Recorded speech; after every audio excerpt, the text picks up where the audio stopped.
There are too many in Washington who give lip service to the Second Amendment, but vote to restrict gun ownership. I do not support any proposed gun control which would limit the right to gun ownership. Washington needs leaders that not only understand the Second Amendment, but the entire Bill of Rights. And gun rights advocates need to know that the Second Amendment is only as good as the Fourth Amendment. If we are not free from unreasonable and warrantless searches, no one's guns are safe.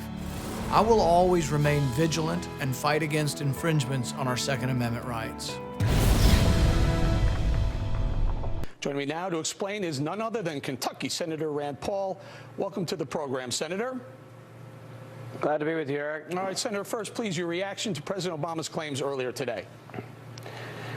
Well, you know, I'm still really saddened and disappointed by the whole thing. You know, the shooting was just a horrible tragedy. I have 3 kids, and my heart goes out to those families. I don't know how they can be made whole again. I don't know how you can ever forget your kids being killed at school. That being said, I think it's a mistake for either side to politicize this, you know. The president uses them as a backdrop and drama for getting some kind of political will. But my question to the president is, call me if any of your reforms would have saved those kids at Sandy Hook. If anything he's proposing would have changed the outcome, I'll listen to him. I haven't heard one proposal from him or Harry Reid that would have saved one life. And I'm all for saving lives, and I think it's a real and horrible tragedy. But I think it's a mistake to play on these victims and the emotions of their tragedy when nothing he's proposing would change one iota of what happened. Senator, you bring up Senator Harry Reid, Senate Majority Leader Reid. He's going to bring a bill to the Senate floor, I guess, within days, in the next couple of weeks or so. Tell us about your plans for that bill specifically. Will you filibuster? Let me ask you point blank. Will you filibuster that? We plan on making them have at least 60 votes to pass any legislation that may abridge the Second Amendment. So we will fight tooth and nail and use every parliamentary procedure to stop that from happening.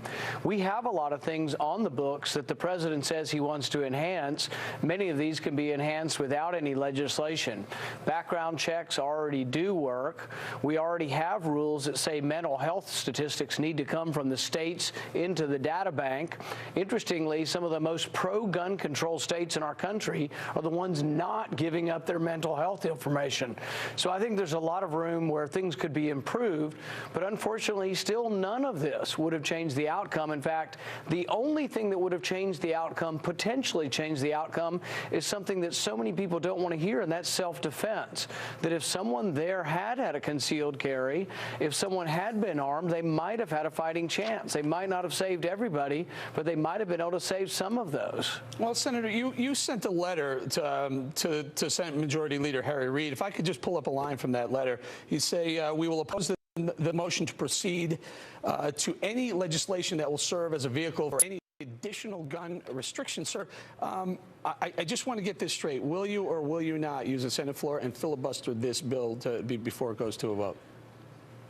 We will filibuster the bill. We won't let them bring it forward because our fear is that once it comes forward, they'll come forward with something that sounds benign in the beginning, but we already have the Feinstein Amendment that talks about banning certain types of guns. That is inconsistent with the Second Amendment. And what people need to remember is that most crimes are committed, nearly 90% of crimes are committed with guns that are bought illegally. Criminals do crime. They don't pay attention to our laws. We have laws against murder, and we should have laws against murder, but that doesn't seem to be deterring these people. The penalty for murder can be death. It can be life in prison. We have significant penalties for murder, and that's not deterring these crimes. So somehow an extra permit or a fine for buying a gun improperly is going to stop someone who's a mass murderer. What happens so often is politicians just want to act quickly. They want to do something, and the president's into showmanship. He wants to show people that he cares, but in the end, he's not really going to do anything that would have made the outcome different.